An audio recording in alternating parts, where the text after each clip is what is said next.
Brett Larkin from BrettLarkinYoga on YouTube. And if you don't know who I am, hey, welcome everyone who's joining. And I help people who want to make their life better, like live their best life, do that through yoga, and a yoga personalized practice that really works for them. So that's what my community is all about. If you're new and you're just joining this scope, hey Nathaniel, what's up? You can join the community at Yoga Hacks, Yoga HACKS community.com. That's our free Facebook group. And we're almost 2,000 people in there right now, which is crazy. So make sure to join. And right now we're doing our core focus this month.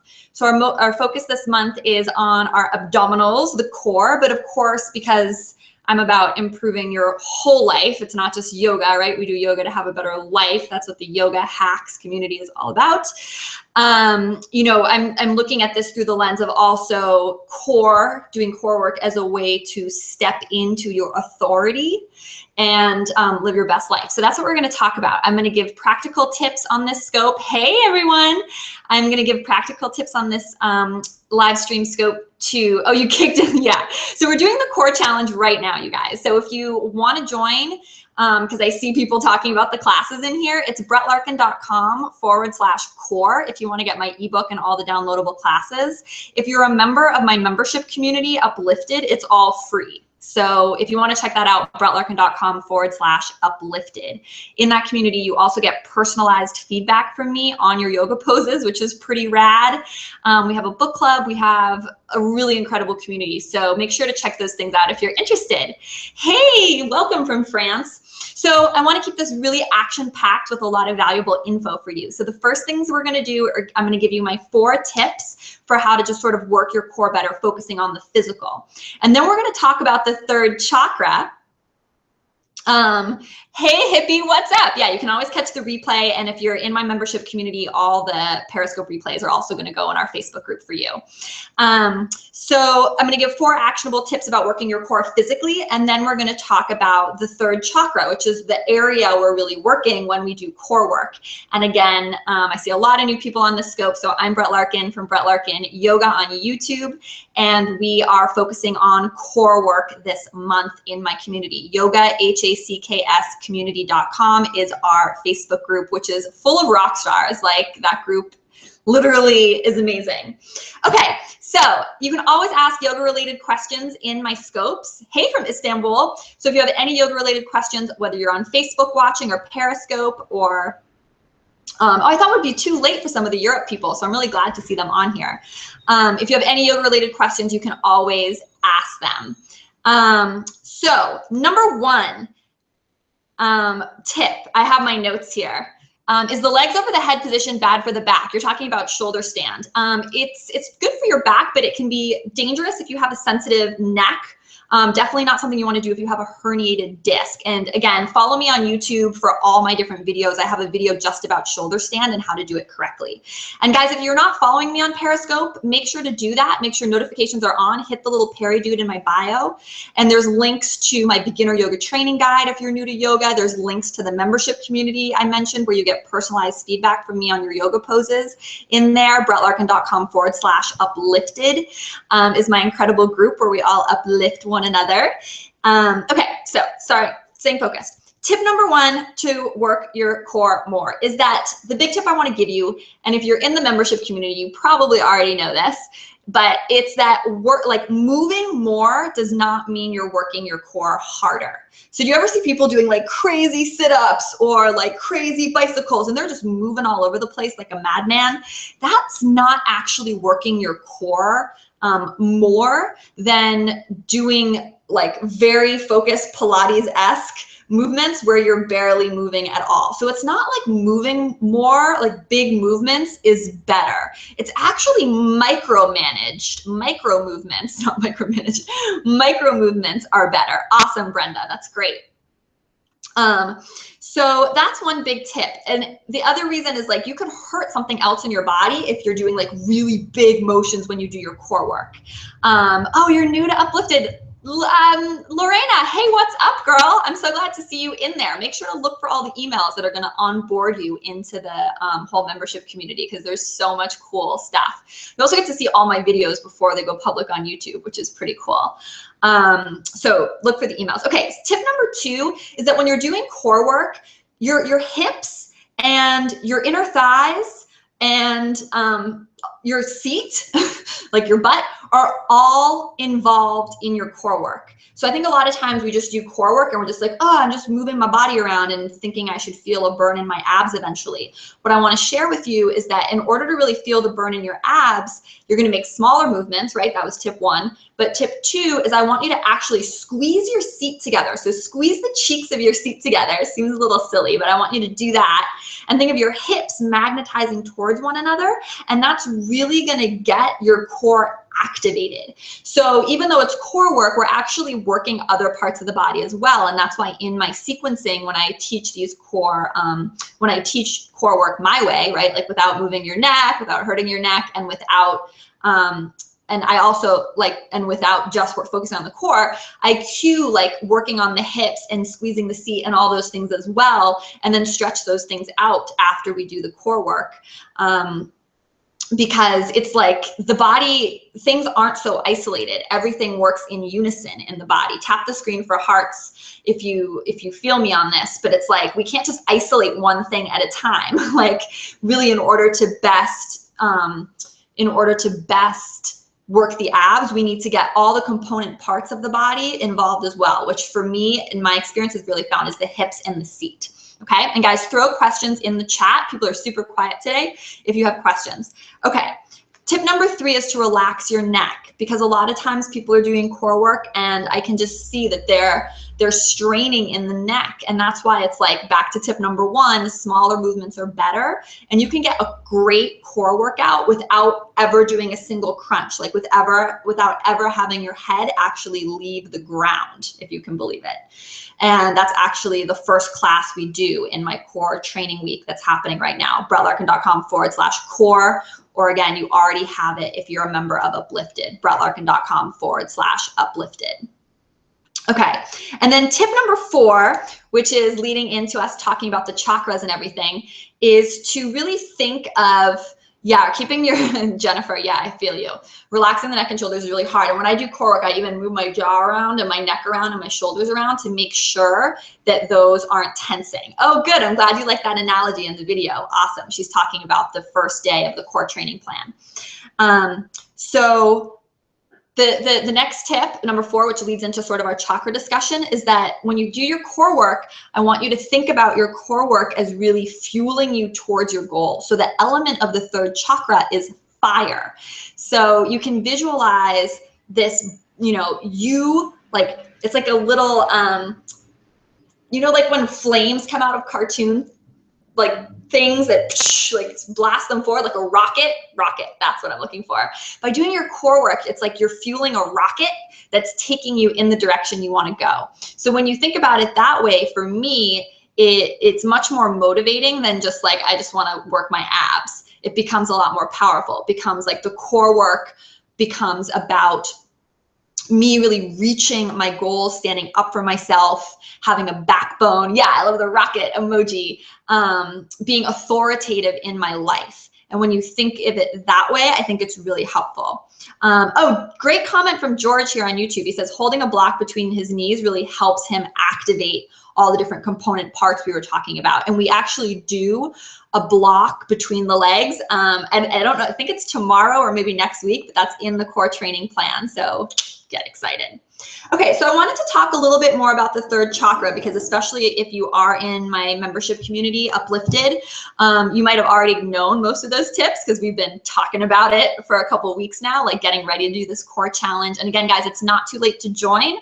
BrettLarkin.com/core or BrettLarkin.com/uplifted if you just want to do awesome stuff like this with us every month. You felt on fire today during the video, Abby says. That's awesome. But now for those of you who are in the community, I want to go deeper with all of you just quickly here and talk a little bit about the 3rd chakra. And we're going to do a chakra challenge this fall. So that's awesome. But in the meantime, tap the screen for hearts, or give me some hearts. I don't know what it is on Facebook, but I think you can do something. Just tap and let me know if you're still with me and you want to dive into the chakra piece. Okay, cool. I'm seeing hearts. So the third chakra is called Manipura. That means lustrous gem.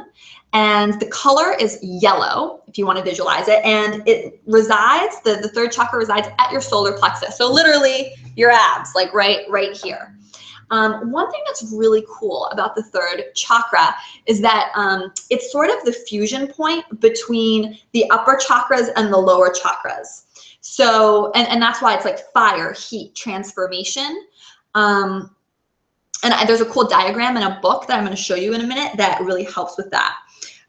So when we're talking about the third chakra, it's really about authority and standing up for ourselves in our life. So some people never fully develop their third chakra, that authoritative place.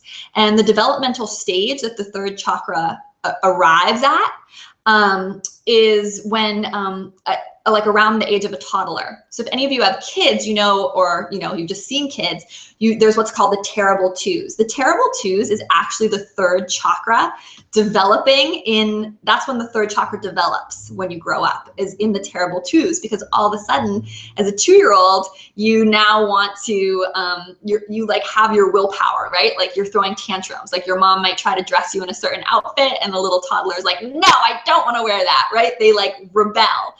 And that's actually healthy. That's good. That's them finding their authority. And that's the third chakra. And guys, feel free to share this out on Periscope if you're digging this content. So, and some people, like, it never fully develops. So I could definitely relate to this. People who have a deficient third chakra, what's called a deficient third chakra, they're the people who are really quick to blame others, because blame is really just not taking responsibility don't worry, Brenda, it's all good. Blame is really not taking responsibility for yourself, right? It's like abdicating authority. So, and give me a yes in any chat box if that makes sense to you, that like blame is third chakra deficient, because when you blame, you're not standing up for yourself. Yeah, right?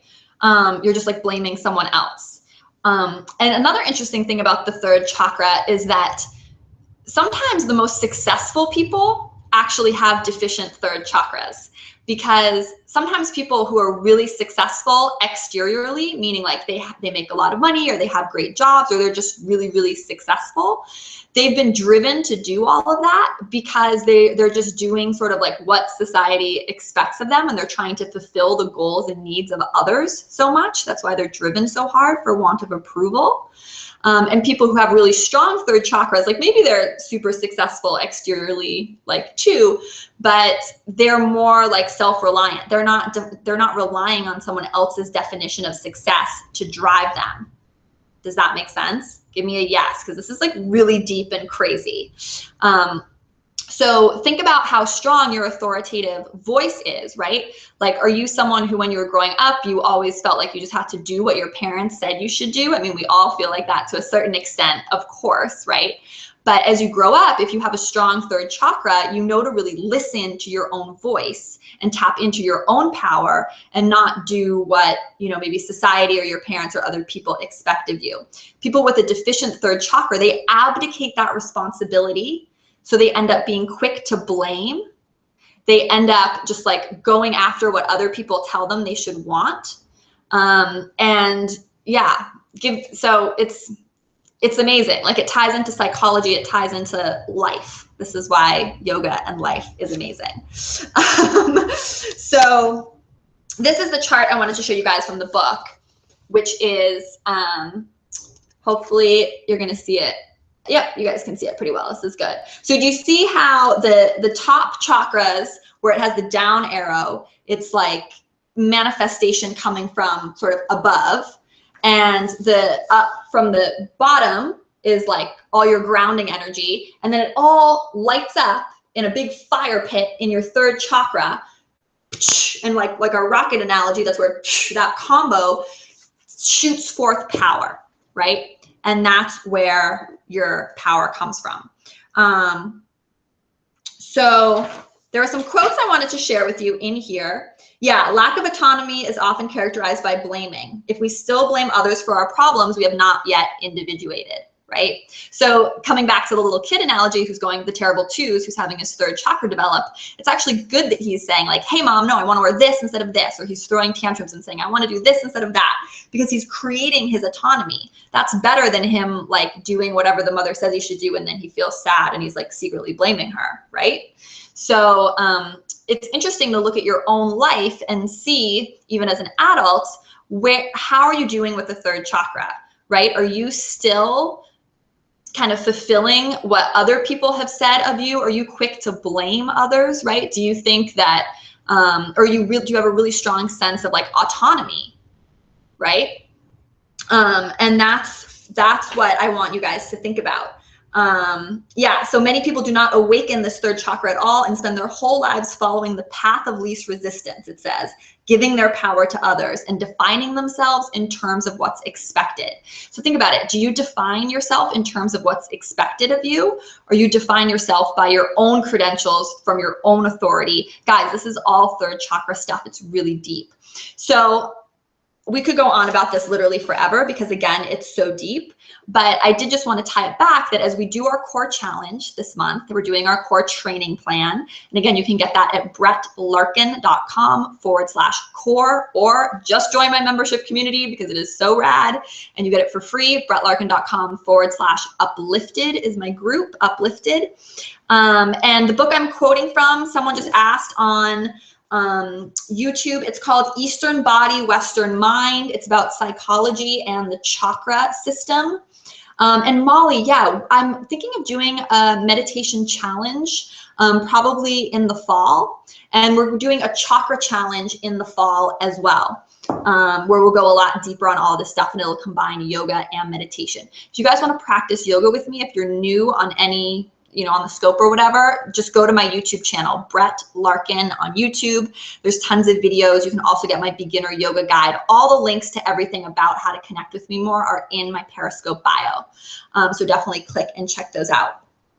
So I just really wanted to make it clear that like, as we do this core work, it's like, this is what I love about fitness. And this is what I love about yoga, is that we do core work, we work our bodies, right? We want tone, long, lean muscle and all of that good stuff, but it's so much deeper than that. It's so much deeper than that. It's all of this stuff is analogous to our whole life, to what's going on in our life, to where we, to just sort of how we can improve as well. Just being aware of these things is really helpful. Has this been helpful for folks who've been listening? Can you throw me a yes in the chat, or give me some hearts, or ask me any follow-up questions you have before I hop off?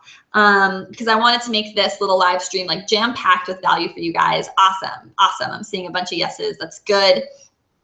And let me know if you have any questions. We can keep talking about this stuff, but as you do your core work through the training guide, right? Like we've been focused up to this point. If you get the, if you're in my membership community, you got the little ebook, which talks all about, it's like the physical side of like how to work your core, all my tips, all the videos, all that stuff. But now that we're kind of in the zone and on the training plan, I want to take it deeper, right? I want to take it deeper and have you start thinking about, now that we've kind of nailed the physical part, where in your life can you be more authoritative and stand up for what you want more, and, blame others less, and really create and define your own definition of success, and then rocket ship power towards that.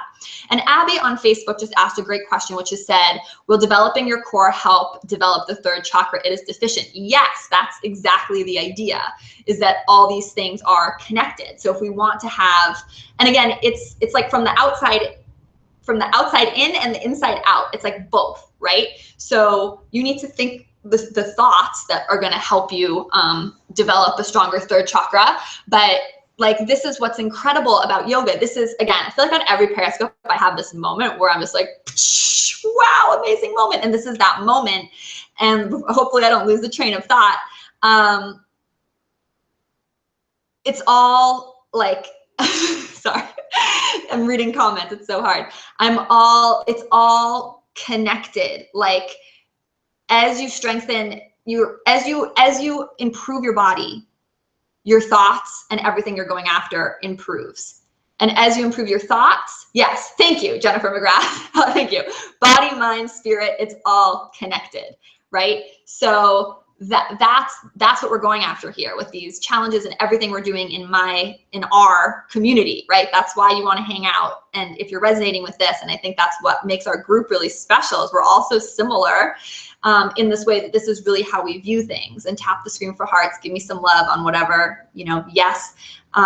It's all connected. So, it's hard because I think there's other systems, right? Or maybe you'd work with like a coach or a therapist who'd try to help you create this sense of autonomy in your life and try to help you with the third chakra deficiency, like Abby was saying. And that's great. It's great to go to talk therapy. It's great to hire a coach. It's great to do all these things. But my personal experience has been that you're going to get there like 30 times faster if you incorporate the physical. Because the physical fuels the mental and the mental fuels the physical. And I think that's where a lot of traditional forms of, what we want to talk therapy or therapy fall short. So when you're doing your core work, yes, you are strengthening your third chakra, because just like science, if you smile, right? If you smile, they've proven this with science. If you smile, it'll make your brain happy, even if you don't feel happy. The physical act of doing the smile will make you feel happier. I definitely recommend this book. And so same thing, if you work your abs, it's gonna give you more confidence, right? It's gonna help you find that autonomy. You're gonna feel more centered. When you do ab work, don't you feel more centered physically in your body? Like having done our class today, and we didn't do an accountability check-in, so we'll do that right before we hop off. But I feel, it's called Eastern Body, Western Mind. Best book ever. And only working your core through yoga can strengthen it. Yes, because Lorena, you'll see when you do the classes and the training plan, they're very they're core workouts. Like I'm pulling together yogic elements, I'm pulling together Pilates elements. They're core workouts, but so they're core workouts. They're not just yoga. So, okay, I hope this was helpful. I hope this was fun. Yeah, and George says this is awesome because no one's ever connected the dots. Yeah, and I think that's why I really wanted to step up with both my teaching and everything I'm doing online and pulling us together as a community, because I also don't see that many teachers or people kind of connecting the dots and talking about everything in this way, where it's like the physical, the mental, the life improvement, the being more productive, being more successful, all tied in to yoga. And that's what I'm really passionate about. And I'm so glad I found a group of people to hang out with who are as well. So if that's you and you're not a member of Uplifted, you want to go to BrettLarkin.com/uplifted, check out all the good stuff there, get the core training plan, join us for these 2 weeks. We just started today, so there's plenty of time to join up. Ask any last questions right now. Otherwise, I'm hopping off. And heart it up for our final moments together. Give this a last share out to your social networks if you're on Periscope. And yeah, thank you guys so much as always. And I will talk to you later this week. And we have another core video on Wednesday. And amazing for all of you who did accountability in the group. And once again, the free Facebook group of everyone who's into this stuff is Yoga Hacks, Hacks, community.com, if you want to hang out with us there. Namaste. So much love, my beautiful yogis. Mwah.